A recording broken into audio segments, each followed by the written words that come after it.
This is Chicago's Morning Answer with Dan Proft and Amy Jacobson on AM 560. The Answer.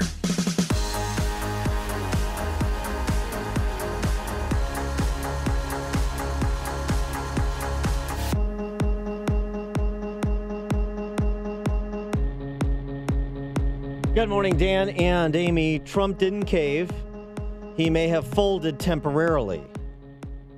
But what journalists and many Democrats struggle to understand is that elections are not won and lost in news cycles. That's Freddie Gray writing in The Spectator, arguing against the prevailing narrative that Trump caved in the last week. State of the Union address first, I would argue, and then more importantly, on the partial shutdown. Are we underestimating Trump once again as a political operator, or are we properly estimating him? To explore the argument that Freddie Gray makes, let's talk to Freddie Gray from The Spectator. He's the deputy editor of The Spectator, former literary editor for the American Conservative. Freddie, thanks for joining us. Appreciate it. Good morning, Dan. I hope you're keeping warm. Yes, thank you. We have space heaters. Yes, attached to our bodies. Right. We're going to be just fine. We're hunkered quite down. Quite a weather report I just heard. Yeah. It's brutal in Chicago, and then there's the weather. Freddie, let me just understand something. So Trump said, look, months, maybe a year. Trump said, I'll take the mantle, I'll own it. And then on first appearance, it looks like in this game of brinkmanship, he blinked. But you're suggesting that this is just a retrenchment, that is this retreat for a glorious finish. Explain what you think Trump is doing. Well, I don't know about the glorious finish. We'll have to wait and see on that. But I think the sort of constant harping we've had since Friday, that he caved. We hear that word over and over again, is just a bit premature. I think, Trump has clearly backed off. He has blinked, as he said, but he's also a, sophisticated poker player. And he knows that sometimes you have to fold, or as the French say, you have to reculer pour mieux avancer. You have to go back to go forwards better. Dan says that on a daily basis. Sure. Yeah. You like to use the French before it's a dead language. Sure. So what do you think? I mean, but Nancy Pelosi, she doesn't seem one to bluff. And I personally think that she won the shutdown battle because she waited him out. She waited till things got bad and there were ground stoppages at the airport. I mean, I know that you don't think he caved, but then why did he give up? What do you think was the final straw? Well, I do think he's up against a tough operator in Pelosi. This is the woman who got the Affordable Care Act through. She stands up to him in a way that he perhaps hasn't faced before, and certainly he hasn't had to deal with a mixed house, with a split house before.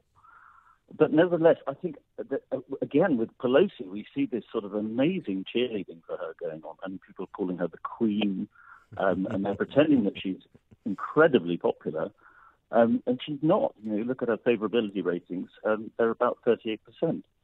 I mean, the Democrats make a big mistake if they think that Pelosi is the woman who's going to destroy Trump. Do you think that Trump is doing an effective job making the case and fully leveraging the bully pulpit, not just for border security, but also in response to the hysteria being generated by the D.C. press corps on behalf of Pelosi and on behalf of all of the saintly federal workers? Yesterday, a Wall Street Journal reported with respect to those delays at some of the airports, American Airlines, Southwest Airlines, Alaska Group, JetBlue said on Thursday they could increase their revenues in the first quarter despite the shutdown. You had shares climb for both Southwest and JetBlue by more than 5%.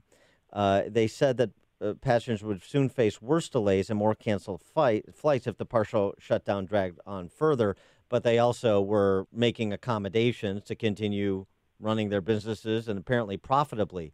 So it seems to me Republicans sometimes are afraid to make their case. They're just responding to whatever hysteria is directed their way. Yes, I think the hysteria was certainly evident and true. I mean, you're right to say it was hysterical, but nonetheless, I do think he was losing. The polls look as though he was losing public opinion over the shutdown.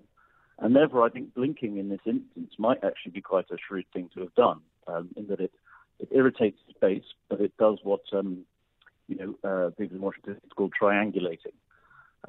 It makes him, it annoys his base, but it reaches across the middle to people who are worried about immigration, but also think that federal workers should be paid, and even if those fears are hysterical, there's nonetheless a point there that people feel quite strongly. With the State of the Union address scheduled now for February 5th, it would seem to me that it would make a lot of sense for Trump to reiterate the compromise he proposed the weekend before last and really pound on that. There's a lot of, when people actually understand the details of what he proposed as a compromise and the benefit it would convey to 800,000 DACA recipients, for example, there's a lot of positivity, even from unusual quarters like the editorial page of the Washington Post. And so it seems like that's a very strong hand for Trump to play, and he can't let that be forgotten, that he is willing to meet Democrats halfway on things they've previously supported and really press the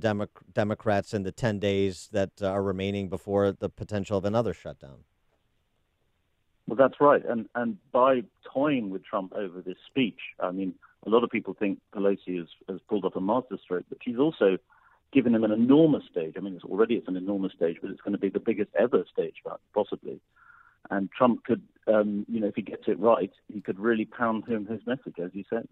Now, you wrote in your article about food banks that were set up during the shutdown, and were there actually federal employees taking advantage, or were there other people?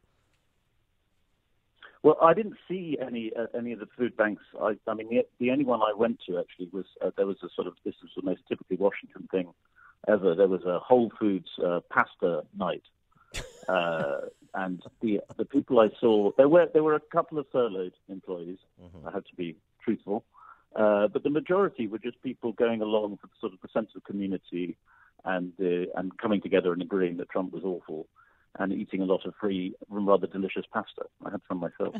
Yeah, I in this age of sui generis self-identification, I am now going to identify as a non-essential employee so that I can get the taxpayer guarantees, the media profiles, the unconditional love from Fortune 500 companies, and be recognized as the wingnut holding Western civilization together. I think that's a smart play. I'll join you. I'm spectacularly non-essential. Look at all the benefits. It's remarkable. Yeah. And by the way, one other, just sticking on federal employees for a second, one other egregious misreporting is the kind of gross domestic product impact of this a 4-week furlough of 800,000 employees, where this is going to, even Jamie Dimon joining in the hysteria to say this could shrink our first quarter GDP to zero and so on and so forth. The actual impact, as measured by serious economists, even half serious economists at the CBO, is negligible in our $21 trillion economy. Yeah. Well, and as people have remarked to me, the shutdown was always going to be resolved before the IRS starts collecting taxes, right? Yeah. So in 17 days, we could be doing this again. Do you think that there will be another government shutdown? I think it's likely that there will be. I think Trump will probably push this again, and we'll have to go through this whole sorry saga once more. And you think he'll be in a stronger position for having provided this 3 weeks to reach a deal? And okay, I gave you another 3 weeks. I gave everybody what they wanted, no deal, and so so here we are again. Yes, I think he's done what a lot of people felt he had to do, which was shown a willingness to compromise, and we'll see on the specifics of that. But I think he's not in a weaker position, despite what everyone is crowing about. He is Freddie Gray. He is the deputy editor of The Spectator, former literary editor of the American Conservative. Freddie, thanks for joining us. Appreciate it. Thank you. And he joined us on our turnkey.pro answer line. If you're talking about it, Dan and Amy are talking about it. It's Chicago's Morning Answer on AM 560. The Answer.